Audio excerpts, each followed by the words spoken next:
Today we're heading back in the lands of Attirium to encounter a well-known member of the Order of the Golden Leaf, Buck, the great axe-swinger Birdman. I'm going to use this pre-made armature I pre-made moments ago and bury it in clay. You're probably wondering why I've sculpted him directly in this position rather than separately and then position him. And that's for a good reason. I did not think about it until after the first bake. I could pretend that it's to be more accurate with the motion, but unfortunately, it's not. Anyway, as always, I'm starting with the legs and working my way, well, this time from top to bottom, I guess. The cheeks obviously get pumped up and I can, not even a minute into the video, start adding wrinkles and folds in the fabric.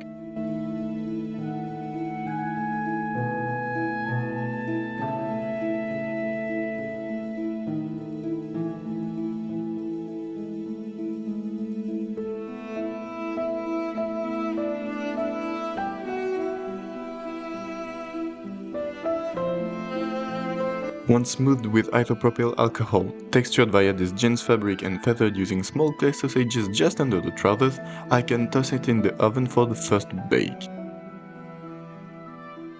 I can now start working on the upper half of Buck that's actually at the bottom. At first, I wanted him to be bare-chested, but while adding feathers, I began to hate what I was doing and decided to change my plans.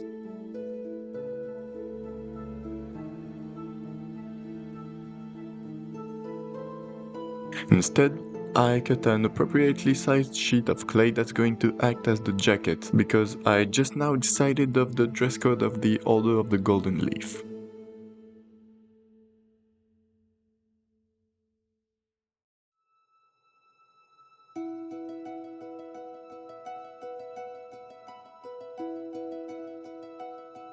With the jacket in the motion and all blended in, I can delineate the sleeves.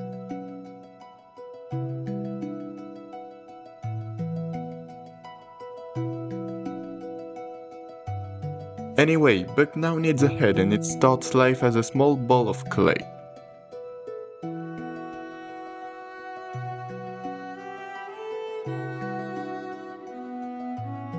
This head was giving me Crawfather vibes, so I made a new one, and for once, I like the head I made.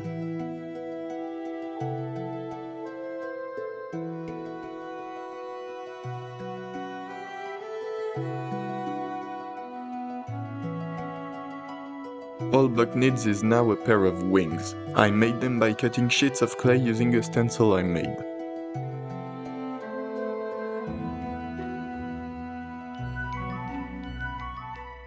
Before putting in a piece of armature wire. Once in place, I delineate the feathers and repeat this step on another sheet of clay I add on top.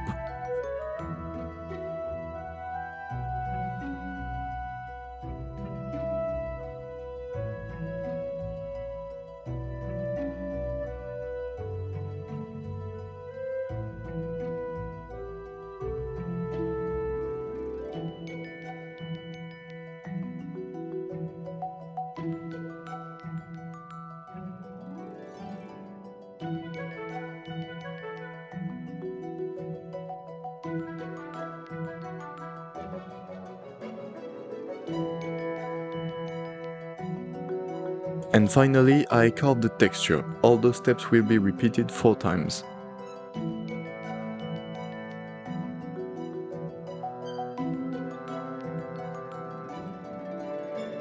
Fortunately, I got some help while on the second wing. For the other side, it was easier since I already had an outline. It's now time for a base, or a skull in our case. It was made by covering a clump of aluminum foil with clay. I added sausages on top of the eye hole so as to give more character to an otherwise tasteless model. Once smooth, I can smooth it further using IPA as well as leaving a porous texture.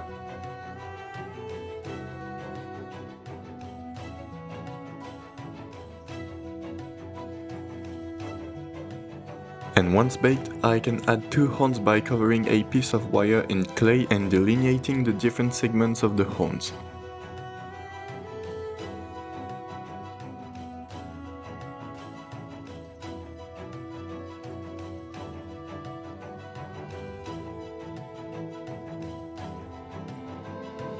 And I cut the second horn for more interest, not because I was lazy and did not want to do a whole other one.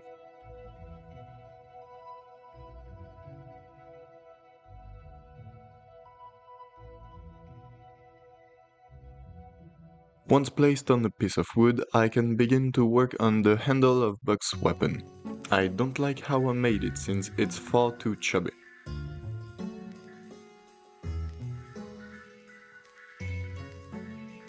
Now for what makes this weapon a weapon, I took an extra thick ball of clay I flattened and cut to shape.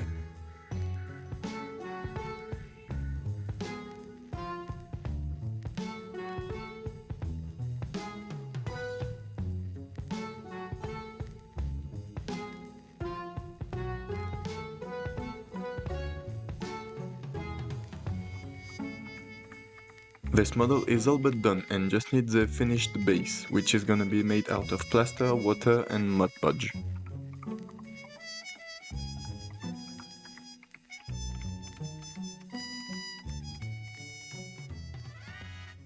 And I can finally, 6.5 minutes in this video, start painting. I started with the base, on which I applied a red and yellow wash.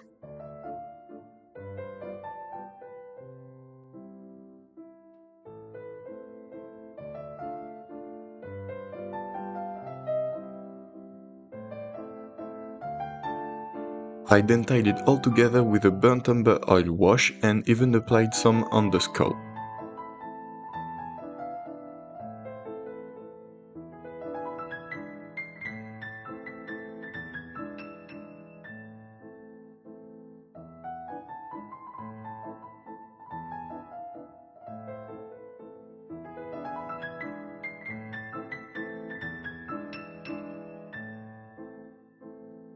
And after a series of progressively lighter warm greys dry brushed on the base, I decided to ruin the painting I just did by applying a black wash that was far too thick.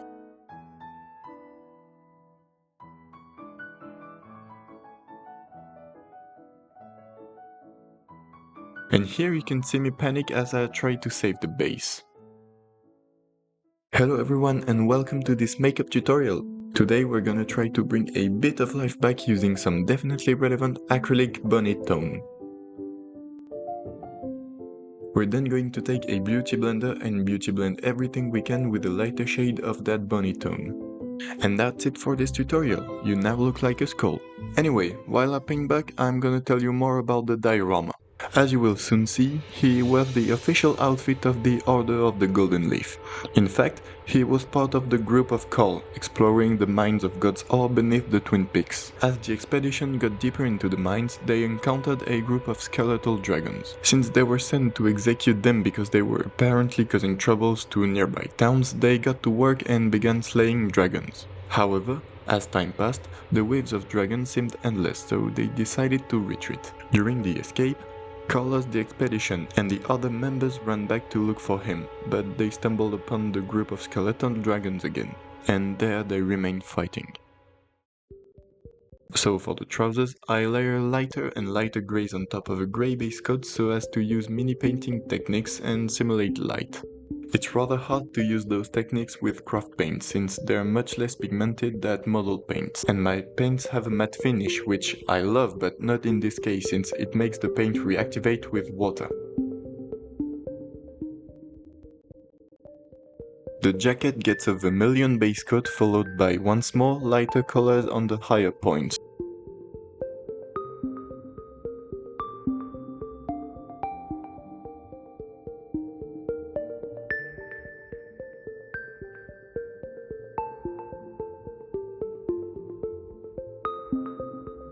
The feathery parts are base coated in brown,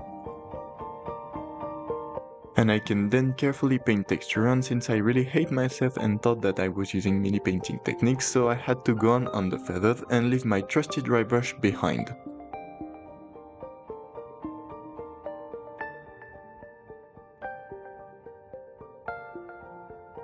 And finally, the axe is painted using the non-metallic metal technique, which is a fancy name for blending colors together in a way that makes sense.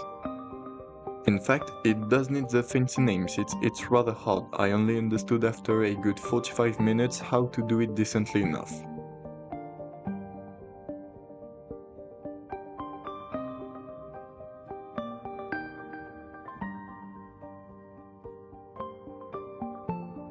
Anyway, with that, I think we're all set to admire this small craft.